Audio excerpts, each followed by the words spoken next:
शिव महापुराण की कथा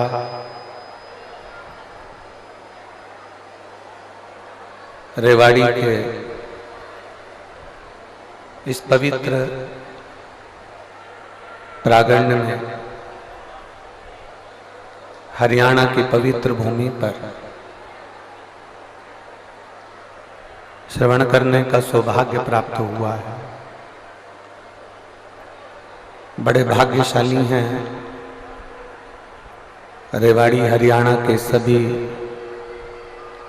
रहनिवासी जो इस पवित्र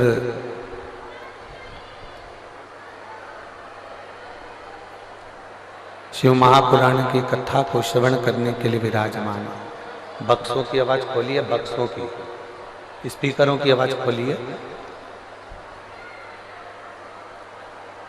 जो भगवान देवाधिदेव महादेव की पवित्र शिव महापुराण की कथा को श्रवण करने के लिए विराजमान है।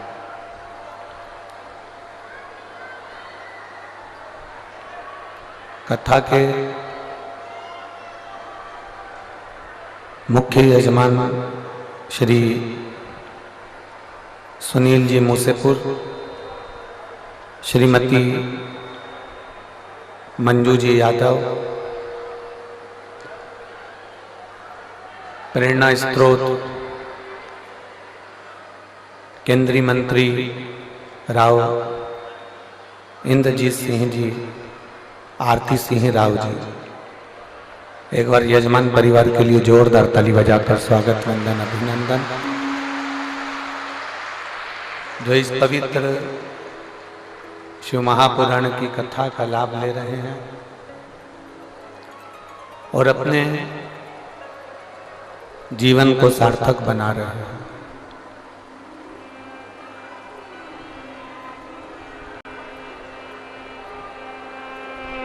ये एक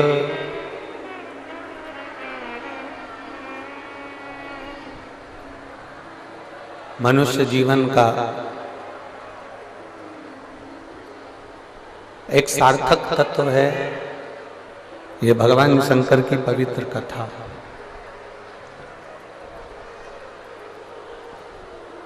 यदि आप और हम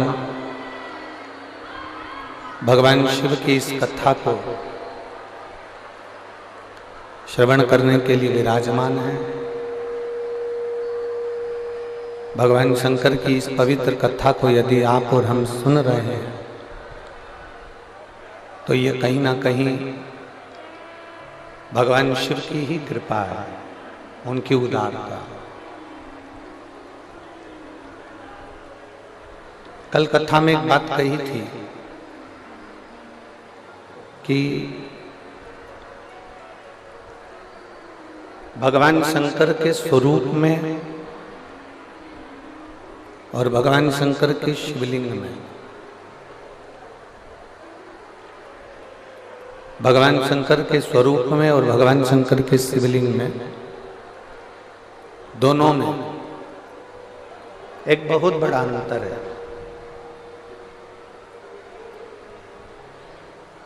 दोनों में अंतर है। आवाज नहीं है यहां पर भी। भगवान शंकर के शिवलिंग में और भगवान शंकर के स्वरूप में, दोनों में अंतर है। कल कथा में कहा था कि जितना बल भगवान शंकर के स्वरूप में है, उससे 1000 गुना ज्यादा बल भगवान शंकर के शिवलिंग में है।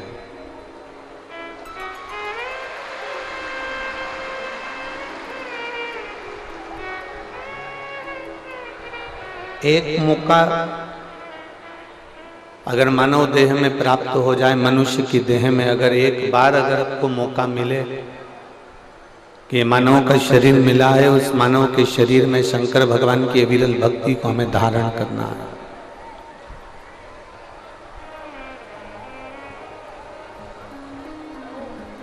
तो ये प्रयास करिएगा किस मानव के शरीर से भगवान शंकर के शिवलिंग की आराधना हो।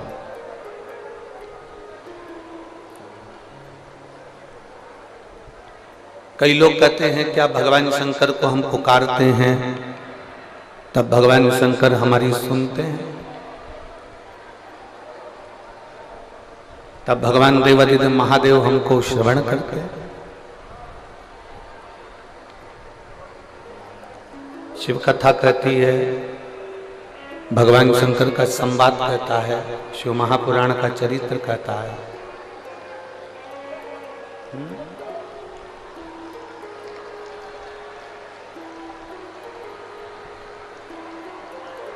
ना इधर आवाज नहीं आ रही होगी।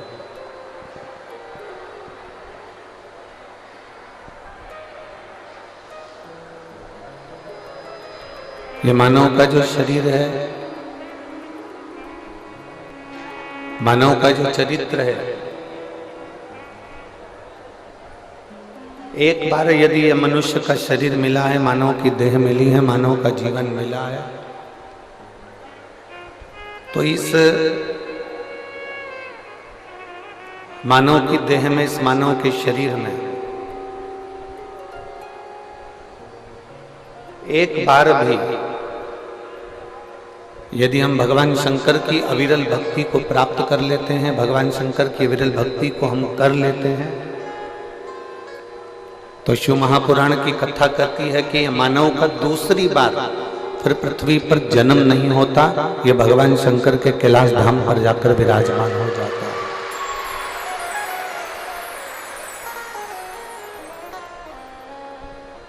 बार बार जन्म, बार बार मृत्यु के इस प्रपंच से वो छूट जाता है।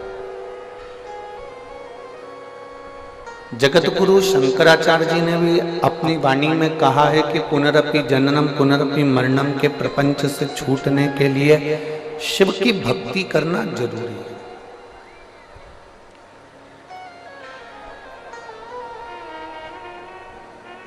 बिना शंकर की भक्ति के जन्म और मरण के प्रपंच से हम लोग छूट नहीं सकते।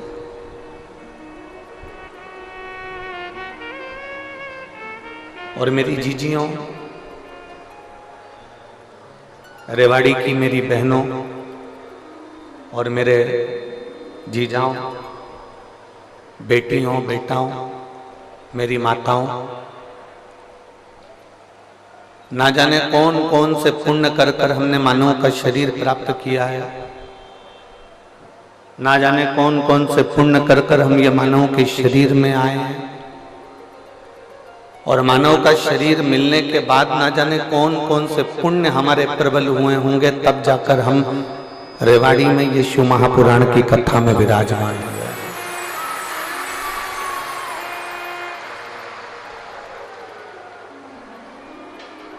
कोई पुण्य आपका होगा, कोई पुण्य श्री सुनील जी मूसेपुर जी का होगा, उनकी धर्म पत्नी मंजू जी का होगा, उनके बेटा बेटी का होगा, उनके माता पिता का होगा। कोई पुण्य आपका और हमारा होगा, कुछ पुण्य यजमान परिवार का होगा। जिस पुण्य की प्रबलता से ये रेवाड़ी में 5 दिवसीय शिव महापुराण की कथा श्रवण करने का सौभाग्य मिला।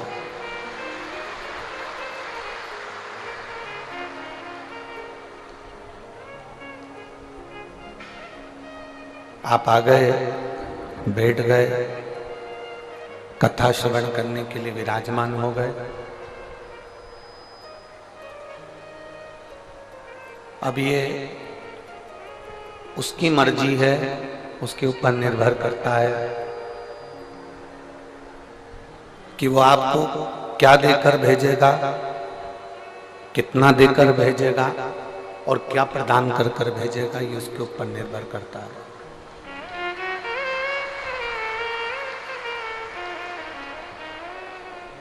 ये आपके और हमारे ऊपर निर्भर नहीं है, ये उस परमात्मा के ऊपर निर्भर है। और तेरी कृपा बिना न हिले एक भी अणु, लेते हैं श्वास तेरी कृपा से तनु तनु। बखान क्या करूं मैं राखों के ढेर का, चपटी भगोत में है खजाना कुबेर का। है गंगाहार मोती द्वार ओमकार तू, बोले ओमकार तू। आयो शक्तिधारी शंभु तार तार तू। ये उसकी मर्जी है, उसका मन है, उसके ऊपर निर्भर है कि वो हमको क्या देकर भेजे, क्या प्रदान कर कर भेजे। हमारा काम है केवल भगवान को पुकारना।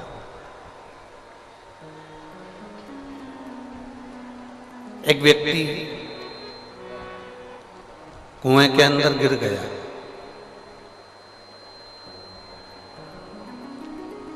अब आसपास की जो दीवारें बड़ी चिकनी हो चुकी क्योंकि उसमें कई लगे।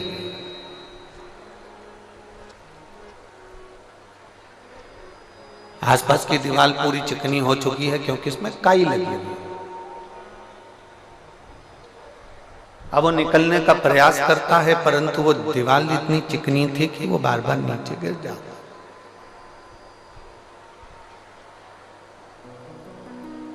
फिर थोड़ा सा ऊपर चढ़ने का प्रयास करता है, फिर नीचे गिर जाता। अब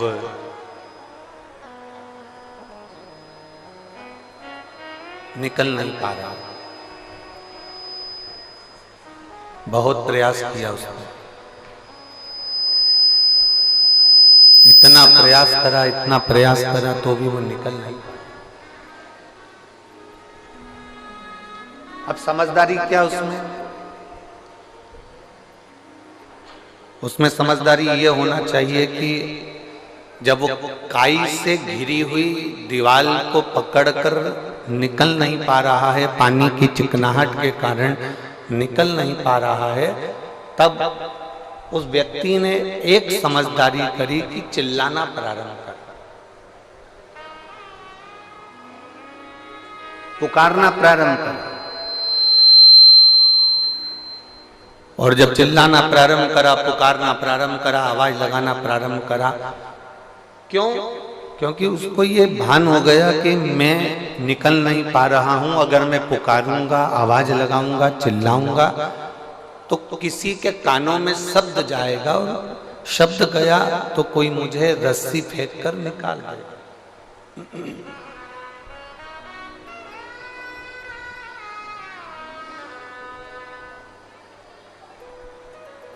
यदि मैं पुकारूंगा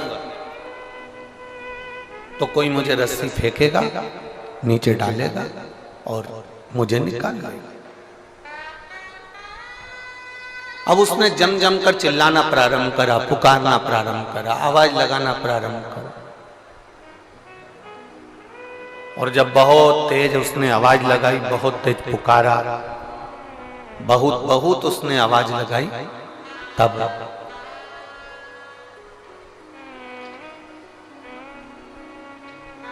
जैसे ही उसने पुकारना प्रारंभ करा, जैसे ही उसने बुलाना प्रारंभ करा, आवाज लगाना प्रारंभ करी,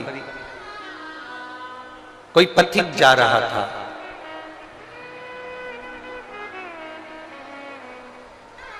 एलईडियां चालू करिए, एलईडी वाले एलईडियां चालू करिए। कोई पथिक निकल कर जा रहा था। और जब पथिक निकल कर जा रहा था उसने रस्सी फेंकी और रस्सी फेंक कर उसको निकालना प्रारंभ। अब इस चरित्र से हमको सीखना, इस चरित्र से हमको कुछ ग्रहण करना, हमको सीखना।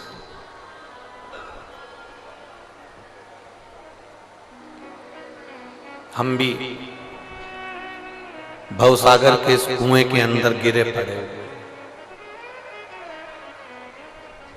भवसागर के इस कुएं के अंदर हम भी गिरे पड़े हुए हैं और आसपास बहुत सारी परिवार, नाते, रिश्ते, कुटुंब, कबीले की काई लगी पड़ी हुई है। बेटी कहती है पापा पापा, बेटे कहते हैं पिताजी पिताजी, माताजी माताजी, भाई कहता है भाई भाई, बहन कहती है भैया, माता पिता कहते हैं मेरा बेटा। ये सारी काई लगी पड़ी हुई है और भव सागर से, कुएं से हम निकल नहीं पा रहे हैं। जब हम चारों तरफ से दुखी हो जाएं, चारों तरफ से एकदम घिर जाएं और चारों तरफ से जब हम निकल ना पाए, बहुत बहुत कष्ट की जिंदगी चल रही हो, बहुत दुख का समय चल रहा हो, तो उस समय पर जैसे कुएं में पड़ा हुआ व्यक्ति जब निकल नहीं पाता है तो आवाज लगाता है, उसी तरह जब चारों तरफ दुख से हम घिर जाएं, उस समय हमें भी आवाज लगाना चाहिए कि मेरा शंकर, मेरा भोलेनाथ, मेरा महादेव मेरे पास आ जाए। हम उसको पुकारें, हम उसको आवाज लगाएं, हम उसको पुकारने का प्रयास करें, हम उसको बुलाने का प्रयास करें। और जब हम उसको बुलाएंगे, जब हम उसको पुकारेंगे, तब मेरा देवाधिदेव महादेव मेरे नजदीक में आएगा। जब आप उसको पुकारो, आप उसको बुलाओ। बोल बम का नारा है, जब हम उसको पुकारेंगे तब वो जरूर आएगा।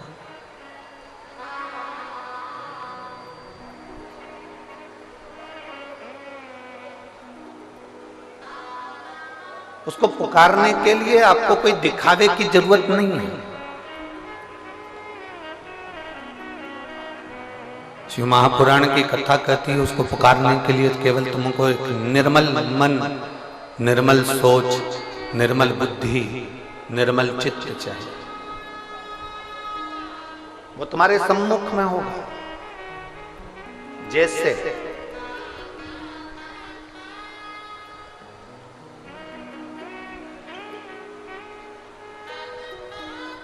हमारे पास में भगवान की आरती उतारने के लिए हमारे पास में न घी है,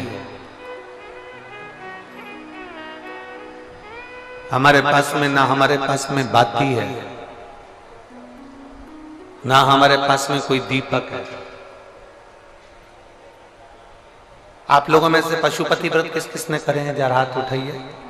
करे हैं सबने? रखो रखो। पशुपति व्रत करे होंगे तो आप लोगों के स्मरण में होगा कि हमने पहले पशुपति व्रत में एक उपाय आप लोगों के, पशुपति व्रत करने वालों के नियम का हमने वर्णन किया।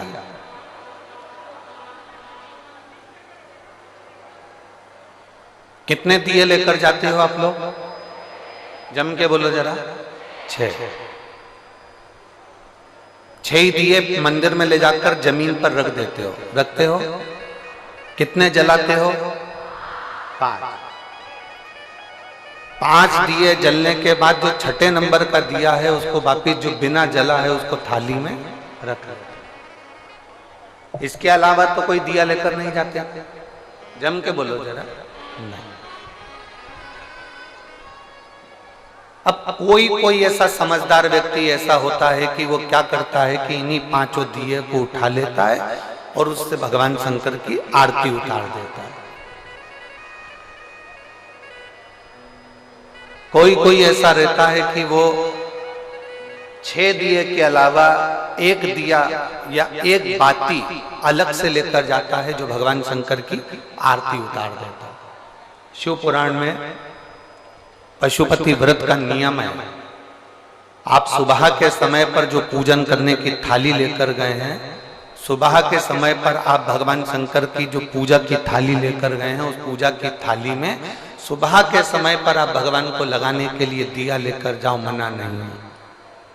सुबह के समय पर आप भगवान शंकर को दूध चढ़ाओ, जल चढ़ाओ, अभिषेक करो, पूजन करो, अर्चना करो, मना नहीं है।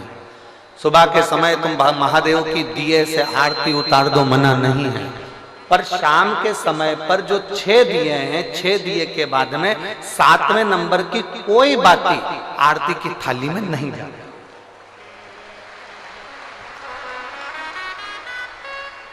कोई बाती एक्स्ट्रा नहीं जाएगी कि आप पूजन करिए और पूजन करने के बाद आपने भगवान की आरती उतार दी ना।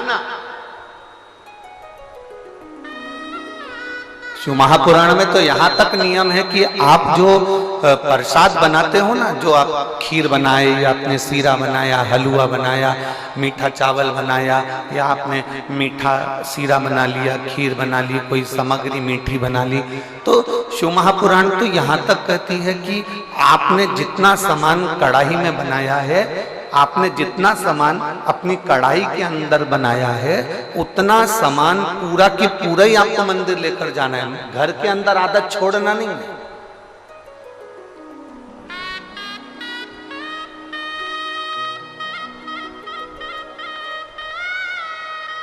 दो चीजें हैं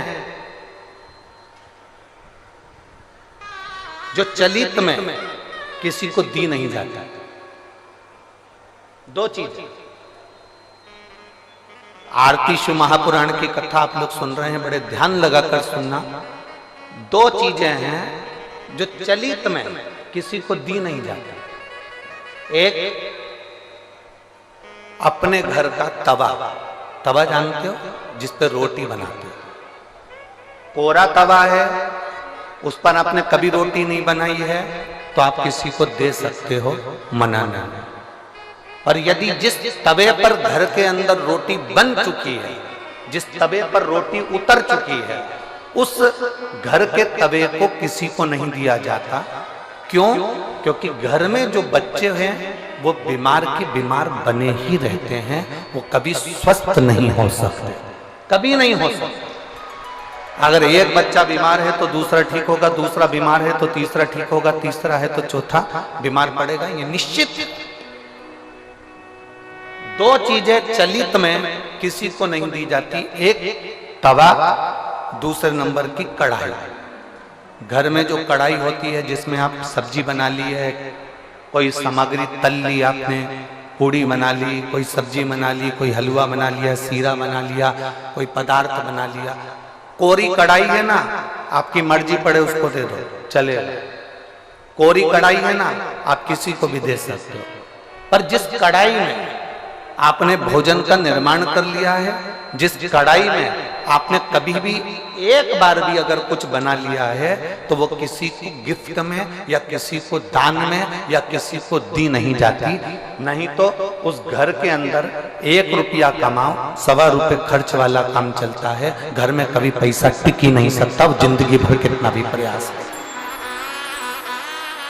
वो अपने जीवन में कितना भी प्रयास कर ले, घर में पैसा नहीं टिकेगा। वो भले कुबेर का खजाना लेकर आ जाए, चाहे वो दुनिया का भंडार भर कर ले जाए, पैसा आएगा जाएगा, घर के अंदर टिक नहीं पाएगा। दो चीजें चलित में दी नहीं जाती। आपको बोलना है कौन कौन सी चीजें हैं। पहले नंबर की तवा, दूसरे नंबर की, हमारे यहाँ ये दो चीजें दी नहीं जाती, हम इसको देते नहीं, देना नहीं। हाँ, यदि वो कोरी है, उसमें ना रोटी बनाई गई है, ना उसमें कोई सामग्री बनाई गई है, अगर वो कोरी है तो आप दे दो। पर यदि एक बार भी अगर वो प्रयोग में आई है तो वो नहीं, उसको देते नहीं, उसको दिया नहीं जाता। शिव पुराण भगवान शंकर का पावन चरित्र कह रहा है। पशुपति व्रत करने वाली माताओं के चित्त वृत्ति में ये बात बैठना चाहिए, चाहे भाई पशुपति व्रत कर रहे हों, बेटे कर रहे हों, माताएं कर रही हों, बच्चे कर रहे हों, उनके बुद्धि में ये बात बैठना चाहिए कि सुबह के समय जाकर आप भगवान की पूजन करो, अर्चना करो, आरती करो, मना नहीं है, पर शाम के समय पर 6 दिए के सिवाय एक बत्ती भी मंदिर के अंदर थाली के अंदर रखकर नहीं जाती आरती उतारने के लिए। अगर तुम्हें आरती उतारना है तो साथ में छोटा सा कपूर का टुकड़ा अपनी आरती की थाली में लेकर चले जाओ, पर बाती और दिया नहीं जाए, बाती और दिया नहीं जाए। वैसे तो आप लोग लेकर नहीं गए हो, मुझे विश्वास है कि आप लोग लेकर नहीं गए, और लेकर गए भी होगे तो उसका फल आपको फिर प्राप्त नहीं हुआ होगा, तो आप लोगों ने दूसरों से कहा होगा हमने तो करा पर हमें फल नहीं मिला। उसका कारण केवल इतना है कि आप उसका फल प्राप्त नहीं कर।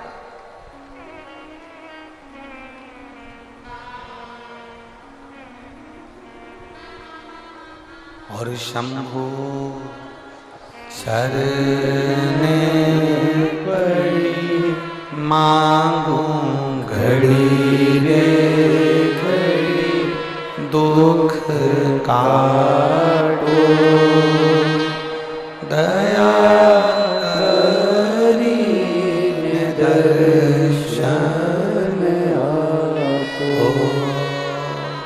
शंभु शरण पड़ी मांगू घड़ी रे घड़ी, दुख काटो दया करी दर्शन आपो।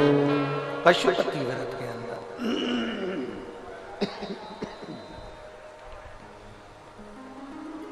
पशुपति व्रत के अंदर शाम के समय पर जब भगवान की आप आवाज गूंज रही है, सब दूर आवाज रिटर्न आ रही है, गला पकड़कर बोलना पड़ रहा है, उसको मिठास डालिए।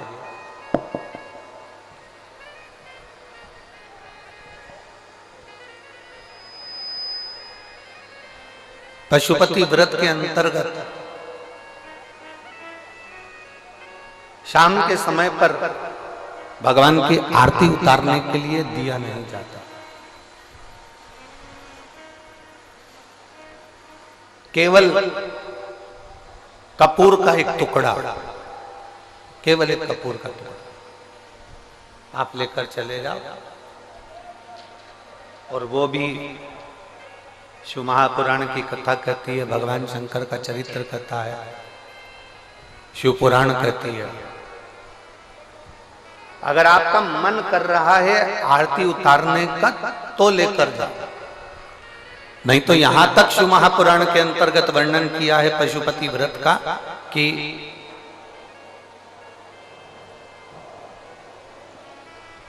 एक बेलपत्री को हाथ के अंदर लेकर अपने हृदय से उसका स्मरण कर कर शंकर भगवान को अर्ध घुमाकर, कैसा घुमाना है? अर्ध। अर्ध मतलब शिव जी को पूरा घुमा भी नहीं रहे हो, कितना घुमा रहे हो? केवल अर्ध, केवल अर्ध।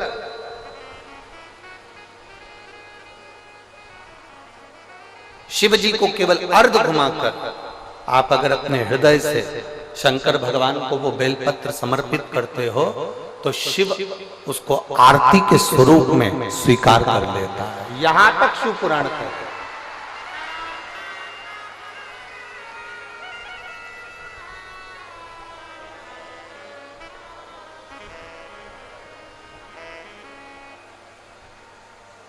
घर में कितनी बार आरती करते हो आप लोग? जम के बोलो जरा, जम के। 2 बार, एक सुबह एक शाम।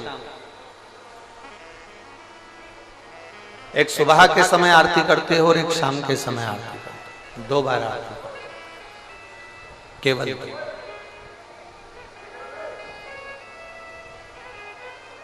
अब 2 बार आरती करने में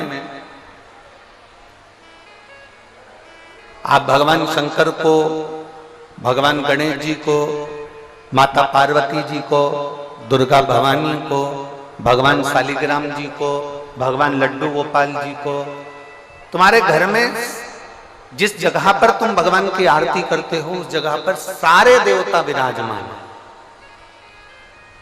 किसी किसी का घर ऐसा होगा जहां पर सब देवता नहीं होंगे, फिर भी 2-4 तो होंगे।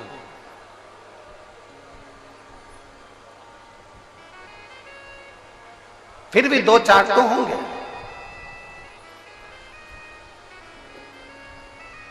जिस घर के अंदर सारे देवता विराजमान हैं, सभी देवी देवता जिसके घर के अंदर विराजमान हैं, आप प्रयास करा करो, प्रयास करना।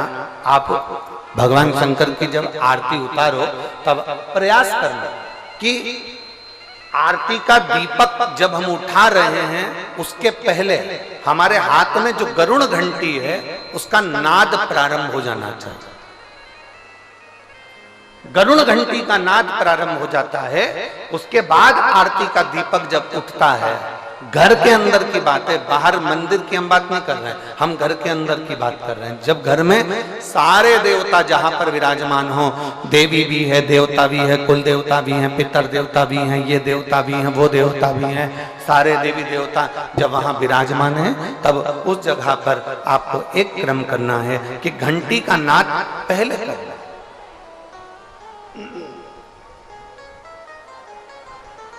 कारण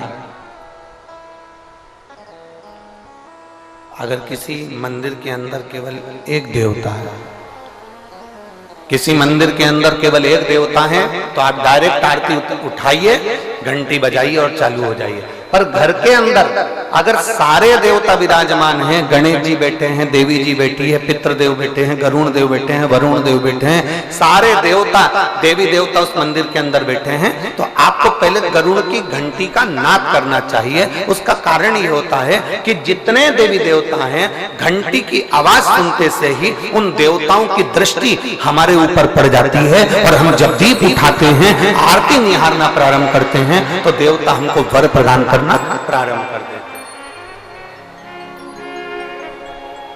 वो देवता हमें वर प्रदान करना प्रारंभ कर देते हैं।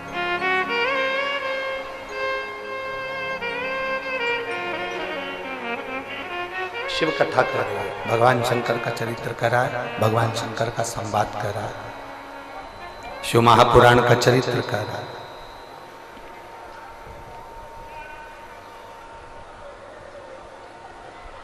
पशुपति व्रत करने वाले को 2 नियम सबसे पक्के रखना चाहिए। अगर आप लोगों ने व्रत किया है तो उसके फल के लिए आपको ये कर्म करना पड़ेगा। एक महिला ने पत्र लिखा है,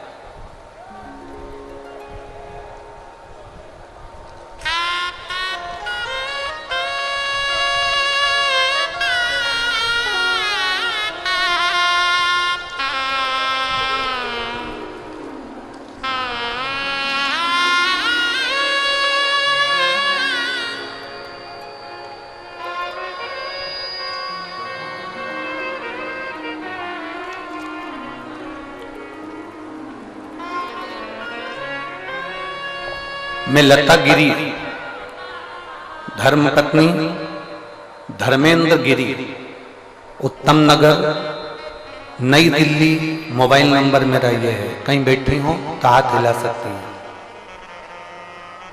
हाँ ठीक है, ठीक है। बच्चे लाए हो साथ में? दोनों बच्चे हैं? कैमरे वाले एक और दिखाओ, 2 ही बच्चे। हाँ लिया लिया लिया दोनों बच्चे।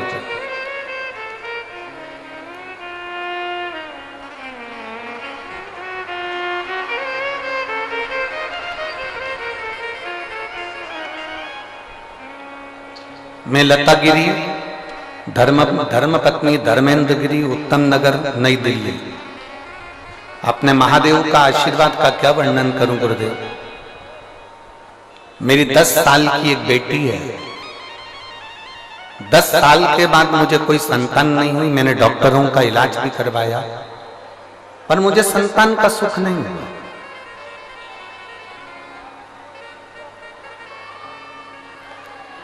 अगर मेरा गर्भ ठेरता भी तो 50 से 60 दिन में मेरे बच्चे गिर जाते, मेरा गर्भ समाप्त हो जाता।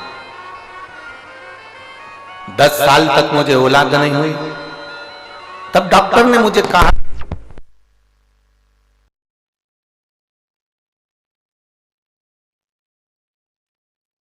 मैंने 5वीं बार फिर जड़ बांधी और 5वीं बार जड़ बांधी तो बाबा की ऐसी कृपा हुई कि मेरे गर्भ से 2 बेटों ने जन्म लिया। मेरे गर्भ से 2 पुत्रों ने जन्म लिया। मैं दोनों को यहां लेकर आई हूं। बाबा को प्रणाम करें।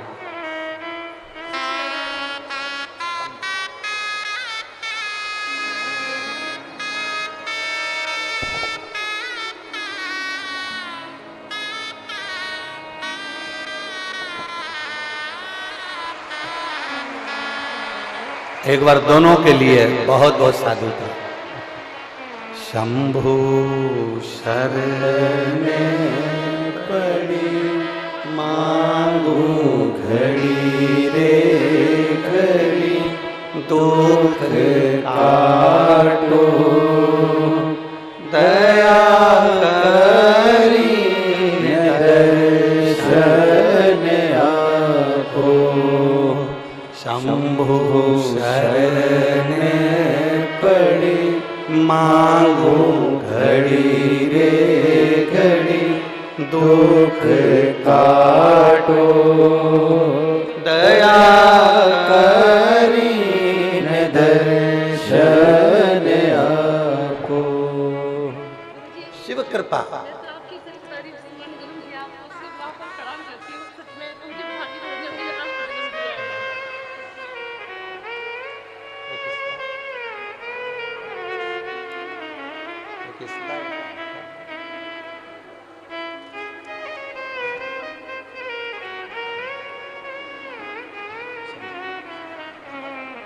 अरे लुटा दिया प्यार काशी वाले ने, कर दिया माला मार काशी वाले ने। एक निवेदन करना चाहते हैं, आप लोग अगर स्वीकार करेंगे तो 15 से 20 मिनट कथा रोकी गई लाइट की प्रॉब्लम के कारण। भले आस्था चैनल पर भले 4 बजे कथा कट हो जाए, पर हमारा मन है कि 20 मिनट कथा पीछे तक चलती रहे। आप लोगों का अगर मन होगा तो अपन इस कथा को अपना समय कवर करेंगे। जो हमको बाबा ने जो समय दिया है उसको हम पूरा आप तक पहुंचाएं, ये प्रयास करेंगे। 4 बजे कथा अगर आस्था चैनल पर कट हो जाती है तो हमारे YouTube चैनल पर, हमारे Facebook चैनल पर ये कथा चलती रहेगी 20 मिनट पीछे तक, ठीक है।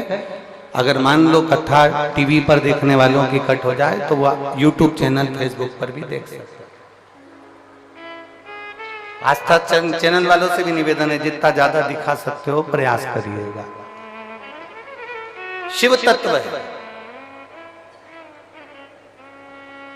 भगवान शंकर की परम आनंदता। मेरी जीजियों, जैसे घर की खिड़की मजबूत होती है, घर का दरवाजा मजबूत होता है। खिड़की क्यों मजबूत रखी कि कोई अंदर प्रवेश ना करे। दरवाजा क्यों मजबूत रखा कि कोई अंदर प्रवेश ना करे। खिड़की मजबूत रखी जिससे कोई अंदर प्रवेश ना करे, दरवाजा मजबूत रखा जिससे कोई अंदर प्रवेश ना करे। उसी तरह शिव महापुराण की कथा कहती है, कथा सुन सुनकर अपने मन और दिल को भी इतना मजबूत कर लो कि शंकर की निंदा तुम्हारे कानों में प्रवेश ना करे। निष्फलता तुम्हारे भीतर ना है। तुम हार नहीं सकते कभी जिंदगी में। ये कभी विचार न करिएगा कि मैं बहुत थक चुका हूं, मैं बहुत हार चुका हूं, मैं बहुत कमजोर हो चुका हूं, मैं बहुत परेशान हो चुका हूं। ना, निश्चलता तुम्हारे भीतर प्रवेश नहीं। अगर शंकर की कथा आप सुन रहे हो ना, शिव महापुराण की कथा यदि आप श्रवण कर रहे हो, तो भीतर से इतने मजबूत हो जाना कि तुम्हारे अंदर कोई ये विकार ना आए कि मैं अब कुछ नहीं कर सकता, मैं आगे नहीं बढ़ सकता, या मुझे इतना बड़ा रोग हो गया, बीमारी हो गई, अब मैं ठीक नहीं हो सकता। यदि तुम्हारी दृढ़ता पक्की है, तुम्हारा भरोसा पक्का है, तो ऐसी कोई नौकरी नहीं है जो तुम्हें नहीं मिल सकती है, और ऐसी कोई बीमारी नहीं जिसे तुम हरा नहीं सकते।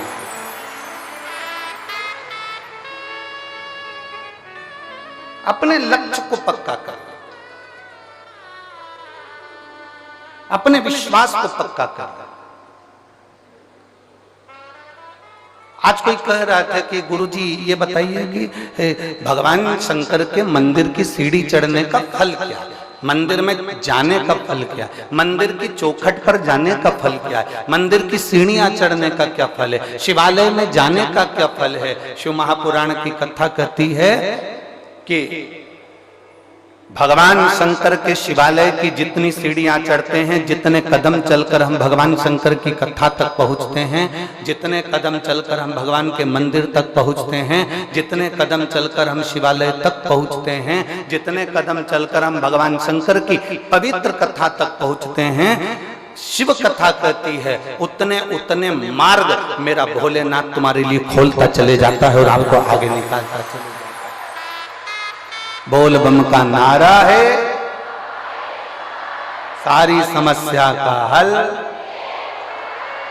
आपकी भक्ति के बल को आप बढ़ाइए, आप अपने विश्वास को दृढ़ बनाइए।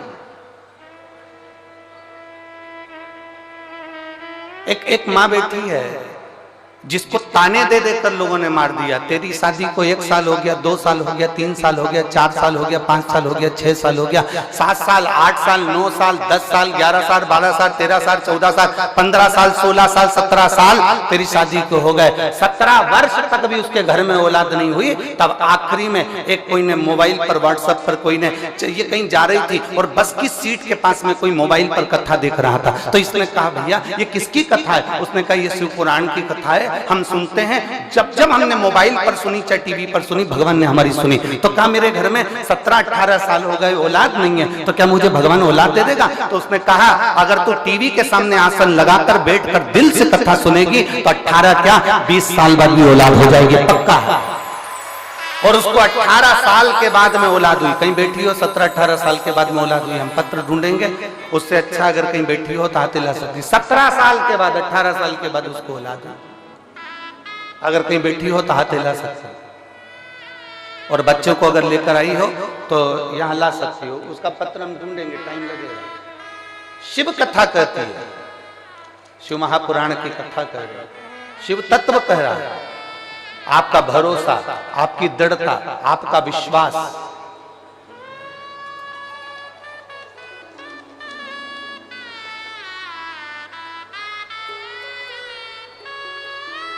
पूनम ग्राम बेरी जिला महेंद्रगढ़ की रहने वाली हूं। कहीं बैठी हैं, हाथ हिला सकती हैं। पूनम ग्राम बेरी जिला महेंद्रगढ़ की रहने वाली। मेरी शादी को 17 साल निकल गए थे पर संतान का सुख नहीं था। बस में कहीं जा रही थी और जाते जाते कोई के मोबाइल पर आपकी कथा सुनी और उसने कह दिया कि कथा आसन लगाकर सुनना, मेरा बाबा तेरी झोली भर देगा। बाबा की मैं क्या गुणगान करूं। और ऐसी कृपा भोलेनाथ ने कर दी कि मेरे मामा की बेटी ने भी मुझे उस कथा के बारे में बताया और मैंने कथा सुनना प्रारंभ करी। और बाबा की कृपा से 2-3 महीने तो मैंने सफेद आंकड़े की जड़ का प्रयोग करा, नहीं हुआ। 4 महीने करा, 5 महीने करा, मैंने भी पीछा नहीं छोड़ा, क्योंकि आप कहते हो ना कि भगवान को पकड़ कर रखना, अगर तुम्हारी भक्ति पक्की है तो वो देगा जरूर। 9 महीने तक मैं सफेद आंकड़े की जड़ का प्रयोग करती रही, तब मेरा गर्भ ठहरा और बाबा की कृपा से 17 साल के बाद मुझे पुत्र रत्न की प्राप्ति हुई, मुझे बेटा हुआ है 17 साल के। कहीं बेटी हो तो हाथ हिला सकते हैं। 17 वर्ष के बाद शिव तत्व की प्राप्ति। और शंभु शरणे पड़ी मांगू घड़ी रे घड़ी, ऐसी ऐसी दुख काटो दया करी दर्शन आप शिव तत्व को जितना भजोगे, भगवान शंकर की कथा को जितना अपने भीतर उतारोगे, शिव भक्ति को जितना अपने अंदर उतारने का प्रयास करोगे, मेरा देवाधिदेव महादेव उतनी कृपा करना प्रारंभ करेगा। शिव तत्व शंभु ओघड़ी है। मेरी रेवाड़ी की जीजियों, मेरे रेवाड़ी के जीजाओं, मेरी बेटियों बेटाओं, मेरी माताओं, अपने भीतर एक विश्वास को दृढ़ बनाकर रखना। जितने यहां कथा में बैठे हो ना, एक विश्वास को पक्का रखकर बैठना। इसमें अलवर के, और अभी कथा बातचीत थी हरियाणा में तारा बाबा की कुटिया में, सिरसा का। इन पूरे पत्रों में सबसे ज्यादा पत्र अलवर के, सिरसा के, नोएडा, दिल्ली में जो कथा बातचीत थी स्कूल में, उसके पत्र हैं। इन पत्रों में लिखा कि हमने वहां के पंडाल में बैठकर कथा सुनी थी और मेरे बाबा ने मेरी झोली भर दी।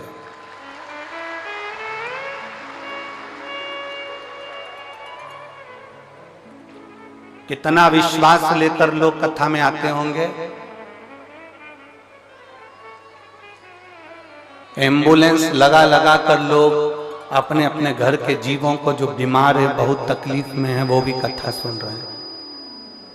शायद रेवाड़ी में ऐसा नजारा कभी नहीं देखा होगा जिस नजारे का दर्शन आप यहाँ सुनील जी के इस पवित्र प्रयास से आप देख रहे हैं। और मैं सुनील जी आपको धन्यवाद देता हूं कि इसमें से कई जीजियां मेरी ऐसी हैं, कई माताएं, कई भाई ऐसे हैं जो कहीं बाहर जाकर कथा नहीं सुन पाए थे। आपके माध्यम से कम इनको कथा सुनने का मौका मिला। साधुता है ये, शिव तत्व।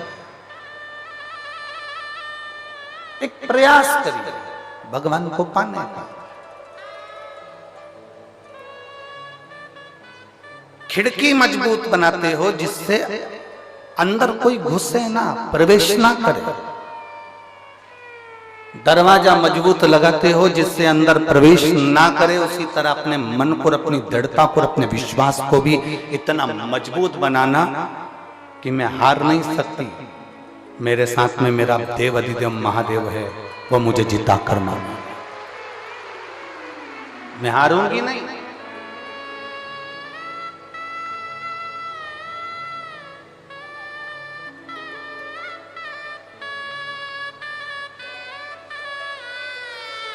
वो एक लाइन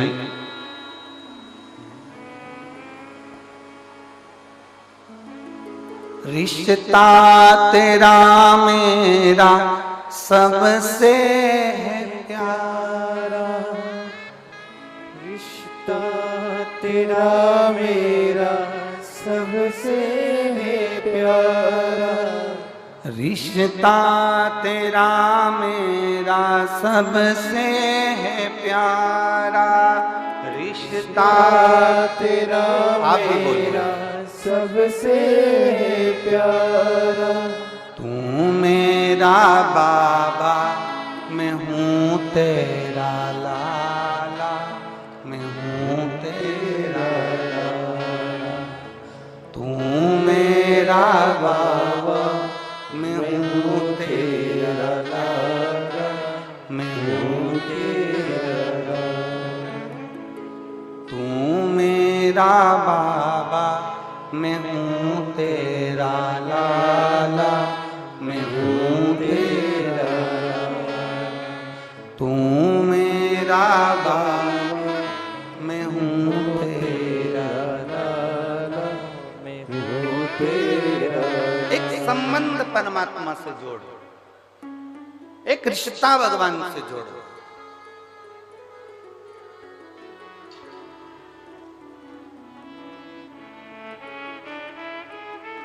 इन पत्र में एक पत्र एक बहन ने लिखा है, जिसमें उसने लिखा कि मैं इतनी कर्जे में डूब गई, इतनी कर्जे में डूब गई कि ना मेरे पास खाने को था, ना पहनने को था, ना खाने को है ना पहनने को। उस बहन ने परंतु लिखा कि आज बाबा ने मुझे सब कुछ दे दिया, सब कुछ। मेरा मकान चले गया, काम धंधा बिजनेस सब चले गया, बहुत दुनिया के धक्के खा लिए। ऐसा कोई दरवाजा नहीं था जिस दरवाजे पर जाकर मैं रोई नहीं होंगी। और आखिरी में मैंने देवादिदेव महादेव को जल चढ़ाना प्रारंभ करा, और मेरे शंकर भगवान ने 8 साल पहले जो मकान मेरा गिरवे रखा, फिर बिक गया, सब चले गया। 8 साल के बाद मेरे बाबा ने उससे 4 मंजिला बड़ा मकान बनाकर मुझे दे दिया। ये शिव है।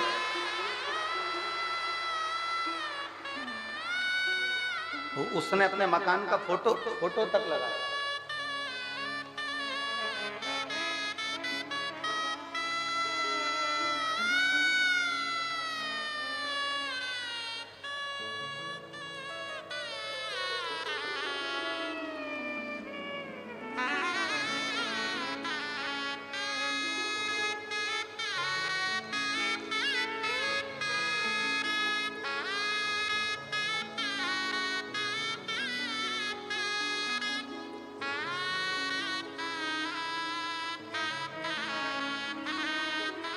उसने अपने मकान का फोटो भी लगाया।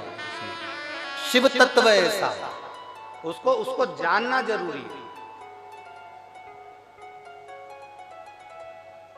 दक्ष प्रजापति नहीं जाना था भगवान शंकर को।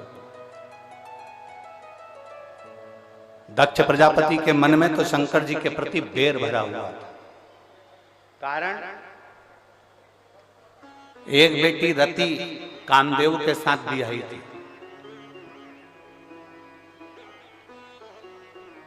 कई कन्या चंद्रदेव के साथ में ब्याही थी। कई कन्या ऋषिवरों के साथ ब्याही थी। केवल एक माता सती ऐसी थी जो भगवान शंकर के साथ ब्याही। कामदेव के यहाँ रहने के लिए सुंदर भवन था, ऋषियों के यहाँ रहने के लिए सुंदर भवन था, चंद्रदेव के यहाँ रहने के लिए सुंदर भवन था, पर सती जहां रह रही थी वो सुंदर भवन नहीं था। कैलाश पर्वत वो सुंदर भवन नहीं है। कैलाश पर्वत एकदम खुला वीरान।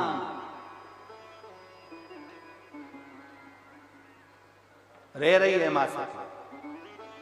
दक्ष प्रजापति के मन में बहुत बहुत भेद उत्पन्न हो गया। और भेद क्या था? दक्ष प्रजापति ने चंद्रदेव को काया का रोग होने का श्राप दे दिया था कि चंद्र, मैं तुझे श्राप देता हूं कि तुझे काया का रोग होगा। चंद्र को काया का रोग हो गया। उसकी काया छिन्न होने लगी, गिरने लगी, टपकने लगी।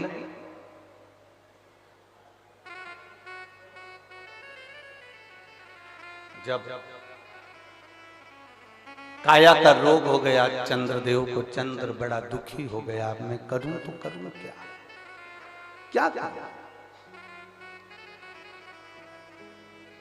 बीमारी और भिखारी, इनको बुलाना नहीं पड़ता। ना बीमारी को बुलाना पड़ता है, ना भिखारी को बुलाना पड़ता है, ये अपने आप आता है। बीमारी भी अपने आप आती है और भिखारी भी अपने आप आता है। आप थोड़ी देर के लिए गाड़ी चौराहे पे खड़ी कर लो, भिखारी आ जाए। आप थोड़ी देर कहीं जाकर खड़े हो जाओ, भिखारी आपके सामने आ जाएंगे। आपने उसको हाथ देकर नहीं बुलाया, भिखारी को इशारा कर कर नहीं बुलाया, भिखारी को झाला देकर नहीं बुलाया, भिखारी को पत्र देकर नहीं बुलाया। भिखारी और बीमारी ये दोनों बिना बुलाए आते हैं। बीमारी को भी बुलाया नहीं जाता कि मेरा सिर दुखना, मेरा पेट दुखना, मेरे हाथ पैर दुखना, ये बीमारी को बुलाया नहीं जाता।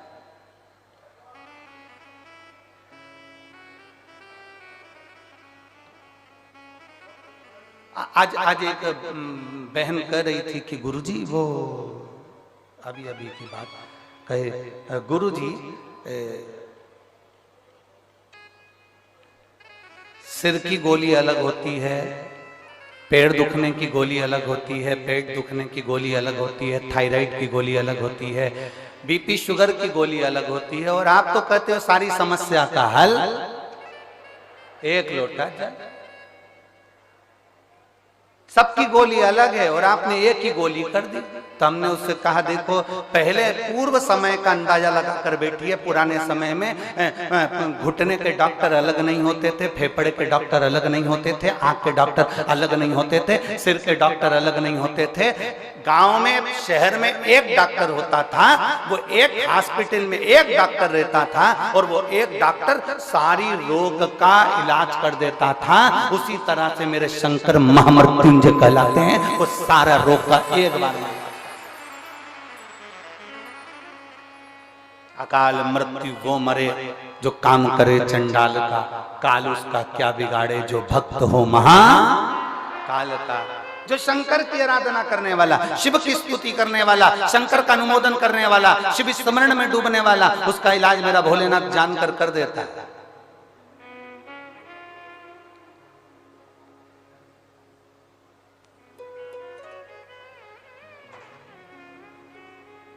सिर की गोली खाते हो, सिर बंद होता है कि नहीं होता? जम के तो बोलो, होता है ना। पेट की गोली खाते हो, पेट बंद होता है कि नहीं होता? जम के बोलो, होता है ना। नेत्र की गोली खाते हो, नेत्र की तकलीफ दूर होती है ना। तो गोली को कैसे मालूम कि सिर में ही फिट होना? उस पे सील ठप्पा देकर तो नहीं भेजा गया कि तू कहीं इधर उधर मत जाना। पेट की गोली है तो पेट पे ही इफेक्ट करना, सिर की गोली है तो सिर पर ही इफेक्ट करना।